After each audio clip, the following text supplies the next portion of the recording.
Comment une loi peut-elle effacer l'humanité d'un homme sans effacer son souffle? Comment un texte officiel, scellé par un roi, rédigé par des juristes, béni par des autorités religieuses, a-t-il pu décider qu'un être humain n'est pour servir, souffrir, se taire et mourir sans laisser de traces? Comment a-t-on pu appeler cela l'ordre, la civilisation, la prospérité? Ces questions ne sont pas seulement historiques. Elles sont morales, universelles et terriblement actuelles. Elles nous conduisent au cœur du Code noir. L'un des textes juridiques les plus violents jamais produits par l'histoire moderne. Le Code noir n'est pas une simple archive poussiéreuse.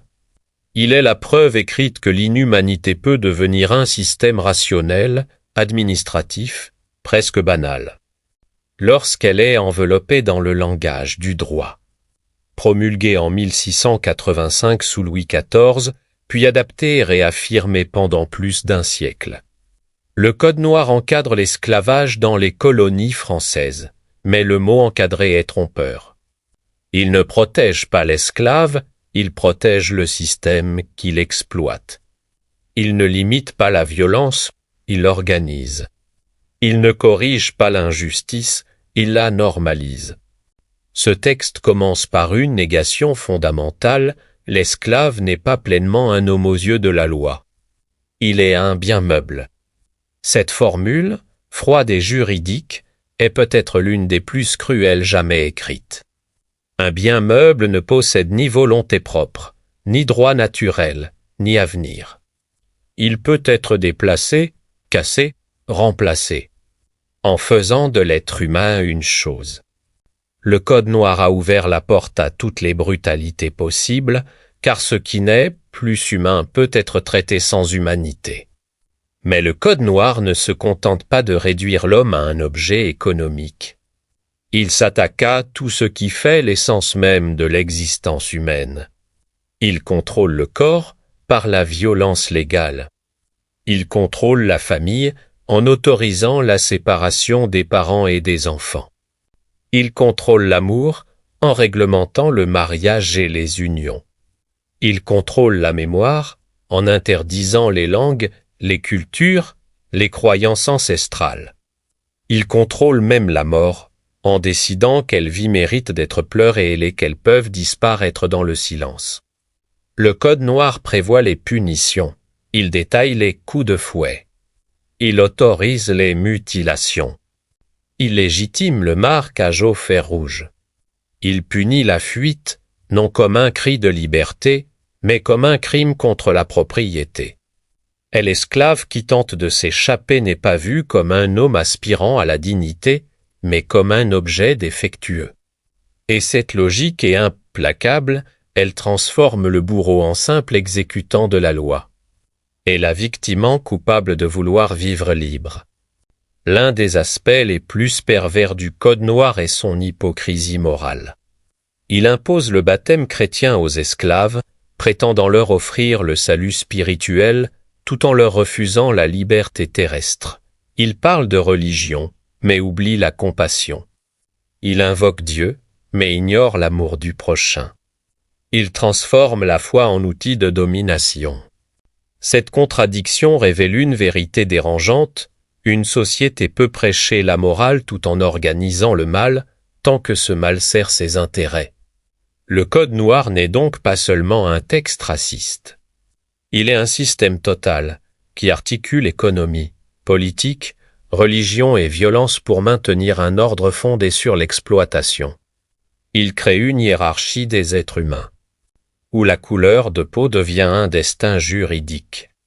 Et cette hiérarchie ne disparaît pas avec l'abolition officielle de l'esclavage. Elle se transforme, elle se déplace. Elle s'infiltre dans les mentalités, dans les institutions, dans les représentations collectives. C'est ici que le Code noir devient un crime contre l'humanité au sens le plus profond. Il ne s'est pas contenté de faire souffrir des millions d'êtres humains.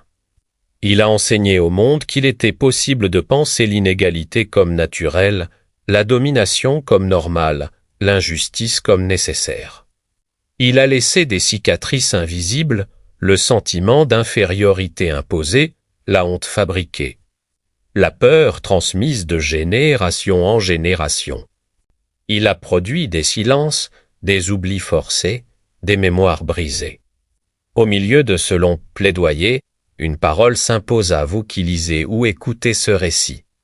Si cette histoire vous interpelle, si elle vous bouleverse, si vous refusez que de tels crimes soient relégués au rang de simples notes de bas de page, alors abonnez à la chaîne Mémoire des Grands.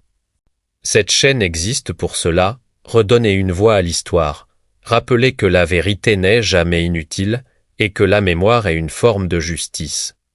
Reconnaître le Code noir comme un crime contre l'humanité n'est pas une attaque contre une nation ou un peuple. C'est un acte de lucidité collective. C'est accepter que le progrès humain se mesure pas seulement aux avances techniques, mais à la capacité de regarder ses propres fautes sans détour. C'est comprendre que la réconciliation commence par la vérité et que la paix durable ne se construit jamais sur le mensonge ou l'oubli. Le Code noir nous enseigne une leçon universelle et terrifiante, la barbarie n'est pas toujours le fruit du chaos. Elle peut naître de l'ordre. Elle peut porter un sceau officiel. Elle peut être écrite avec élégance, signée avec solennité, appliquée avec discipline. C'est pourquoi la vigilance morale est indispensable. Chaque génération doit se demander quelles injustices acceptons-nous aujourd'hui au nom de la normalité? La conclusion de ce récit ne peut être qu'un appel. Tant que l'histoire du Code noir sera minimisée, tant que ses conséquences seront niées. Tant que la souffrance qu'il a engendrée sera relativisée, l'humanité restera incomplète. Se souvenir n'est pas se venger. Se souvenir, c'est réparer. Se souvenir, c'est empêcher la répétition.